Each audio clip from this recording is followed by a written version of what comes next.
Hi everyone, it's Helen here, Unit Coordinator. We're going to do a bit of a flip collaborate today for our first assignment, which is assignment 1A folio. So just remember to have your sound on and to have your unit outline in hand so that we can go through it together. I am going to do a little bit of flicking around, so just bear with me, but I just wanted to get a good understanding of what we should be doing. So we're going to start with our assignment details, and of course if we go into our assignment details here, they are here. So you are doing a folio, and this folio is pretty much based on your two narratives that you can see here. So Harper's narrative and Madison's narrative. I'm not going to open those up, but in the live collaborate session, we will be going through those. So make sure that you are having a look through them. Now, these two narratives are around the year 2 level. So when you're looking at the Australian curriculum, that's where you should be looking at year 2. And I just wanted to put it out there that just because we're looking at these narratives, it doesn't mean that there is a particular learning difficulty. We're basically looking at these two narratives so that we can pick up some different areas of need for these students. So talking about the different areas of needs, so we're going to have, obviously we've got two students, so we've got Madison. So Madison's area of need is spelling, components of narrative writing, and proofreading of the written narrative. So that's her needs. And then we've got Harper's areas of needs. That is spelling, components of narrative writing, proofreading of the written narrative. So these two areas are the areas that you need to be choosing from, and they're right here in regards to which area of need you're going to decide. Please don't go off and do your own thing. You must choose from one of those areas. So once you have selected that area, now you need to do one for each student. So you need to choose an area of need for Harper and an area of need for Madison. So once you have chosen that area of need, then you need to do a few other things in regards to that. So you need to be selecting teaching strategies, you need to be doing learning experiences, teaching methods, and also we're going to be looking at ICT. But let's just jump back up here again to our learning needs or areas of needs. And I just wanted to show you in the e-text where we need to be looking for the information in regards to these areas of need. So if we have a look in our e-text and say we're looking at punctuation for Harper, so what we would do is we'd flick over to our e-text and we're going to go to chapter 17 there, and you can see lots of information in regards to your punctuation there. So you click on that. And my computer's a little bit slow, but here it comes up in regards to punctuation. So there's lots of information in there in regards to your punctuation. I'll just go to the next screen. Here it comes. So yeah, lots of information in regards to punctuation, because of course you have to justify why you have chosen that area of need. So let's just flip back again to another area of need. So if we've chosen spelling for an example, so we would go back to our e-text, sorry, and we will find our area of need is spelling. So spelling is in chapter 18. So we'd flick down and there's your information in regards to spelling. Lots of information in regards to spelling down here. So you need to have a look in there and find your information there. So then you can have a look at your components of narrative writing. Now, just be aware that this is a little bit different in the e-text. So you should be looking here at chapter 16. So that's the information where you will find that. So that is about writing purpose and text organisation. So if you do choose the components of narrative writing, then that is where you'll be looking.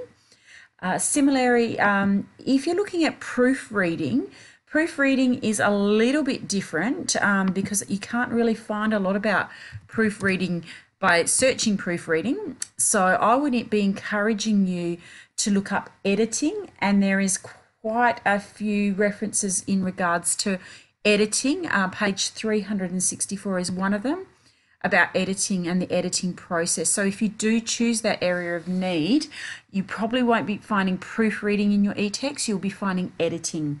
So just make sure that you're aware of that when you decide on your area of need. So once you have done that, we need to be having a look at some teaching strategies. So you've chosen your area of need, and then we need to have a look at some teaching strategies.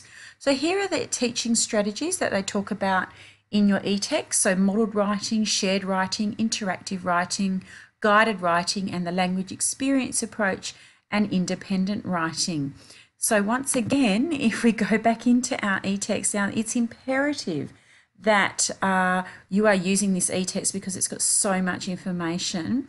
If you go into chapter 19 there, you can see lots of strategies. There they are. They're modelled writing, shared writing, interactive writing. They're all here pretty much. So you can basically choose your teaching strategies, and you will look in your e-text, and that will help you to understand them better and then to apply them to the focus learning area of need that you're going to do.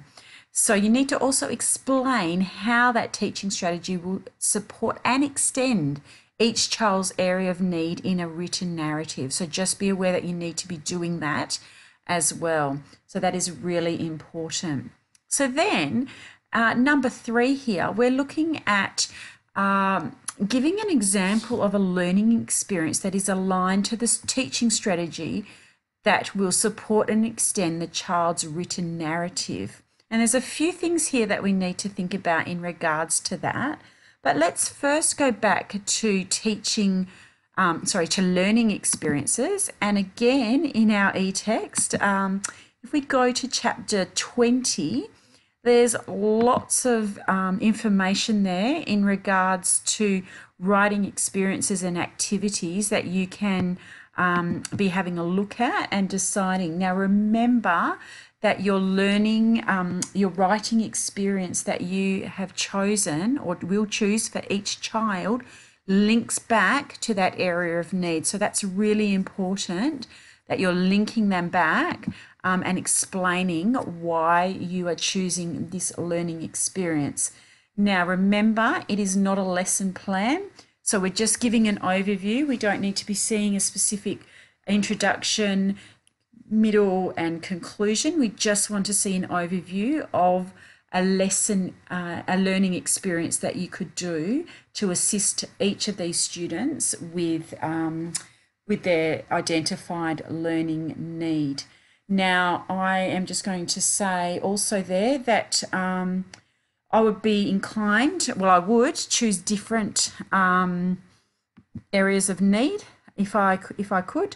I mean, you can choose spelling for both Harper and Madison, but if you do, then you need to be showing us different learning experiences. That's really important, different strategies, different things that you're going to do with these two students, because as a teacher, you're going to get those individual students in your classroom, and you need to be showing that you're individualizing what you're going to do to assist those different students with the different learning needs that they are displaying. So just be aware of that you cannot repeat the information that you do for one child.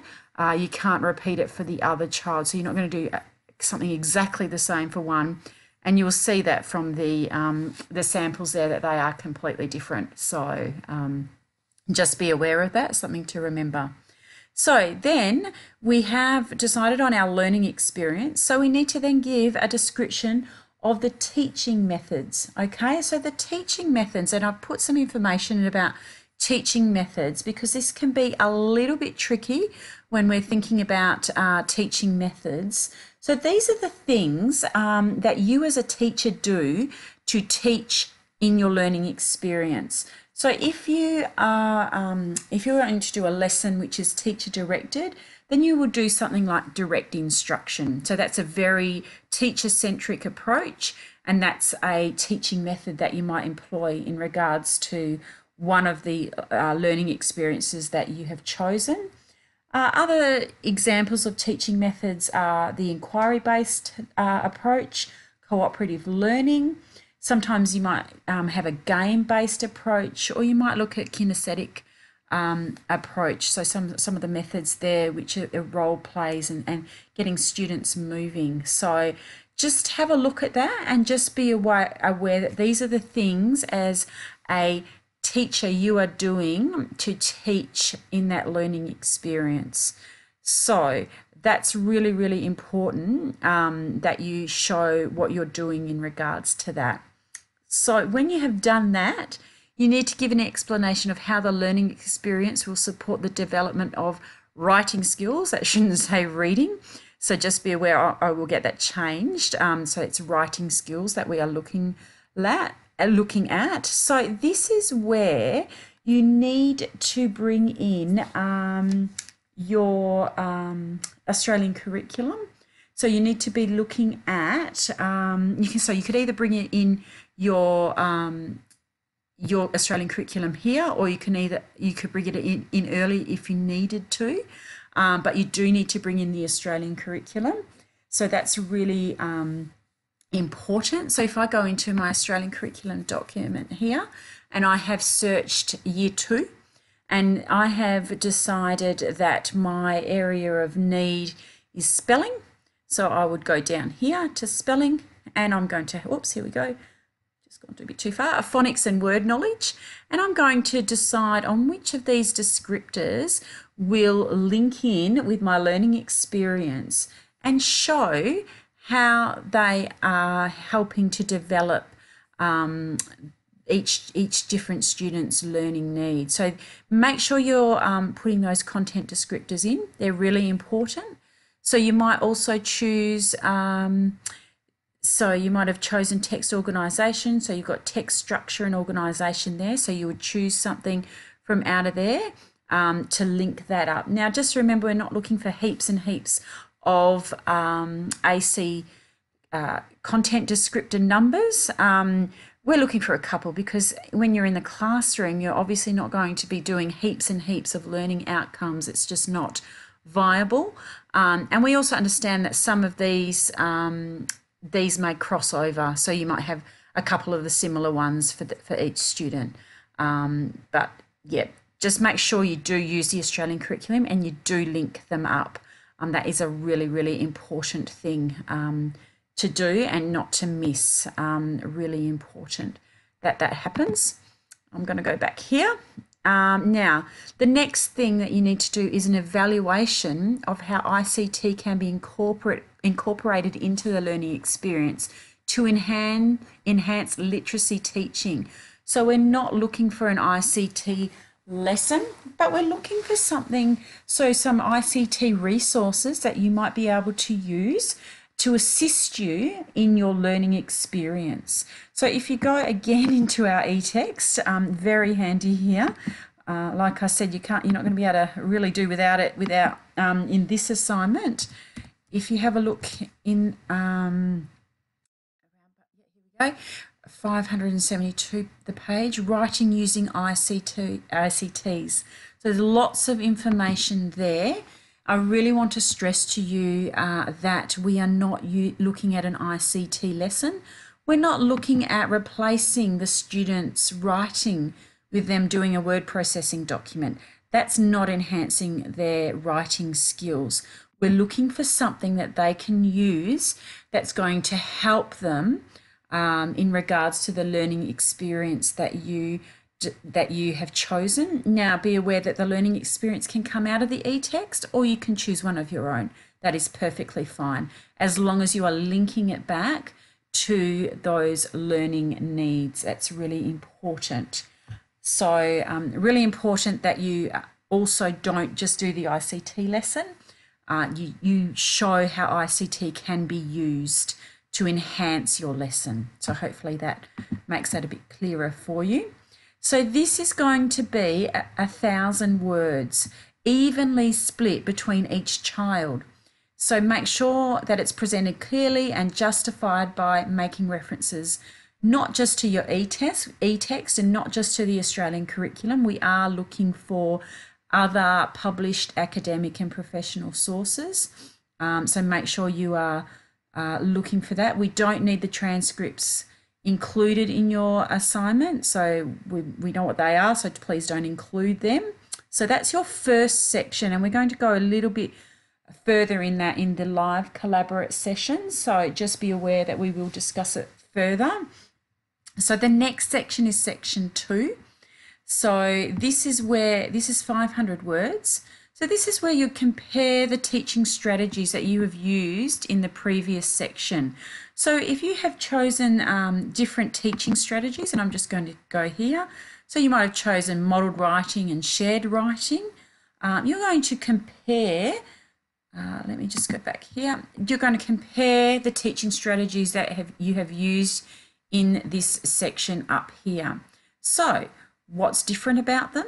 What's the same about them? So you're just going to give a comparison in regards to that. And then in number 2, you're going to discuss any benefits and limitations you may have noticed about the 2 teaching strategies. So if you chose, again, modelled writing and shared writing, what are the limitations of those? How do you think modelled writing is limited? How do you think shared writing is limited? Remember, you don't have to go into all of them. You only go into the 2 that you have chosen, the 2 teaching strategies. That's really important. So don't get confused in regards to that. So hopefully that explains that. So make sure you're looking for benefits as well. So make sure you do a little bit of research in regards to what your benefits are, because there certainly are benefits to them, and it will also, of course, be dependent on your students that you have in your class as well. So this section is about 500 words. So make sure they are clear, that your responses for both children are presented clearly and justified correctly, and you, again, using those academic and professional sources, and you've cited using APA style. Just to touch on the formatting, so there's some information here in regards to formatting. Remember that you are using third person. So when you come to comparing teaching strategies, please don't say I believe, etc., etc. You are looking at third person, and in this slide here I've just gone into here, there's your formatting and referencing, and just given you a little bit of information, some sentence starters in regards to writing in third person, because sometimes it can be a little bit tricky when we're trying to express how what we think about things. So that's really important to remember. Whoops, sorry about that. Remember what you're doing in regards to that.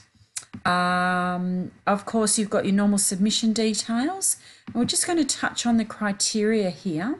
Now, this is actually an analytical rubric, so it's a little bit different to what some of you may have been used to, which is our other type of rubric, our holistic rubric. This is our analytical one. So basically we're looking at the assessment criteria here.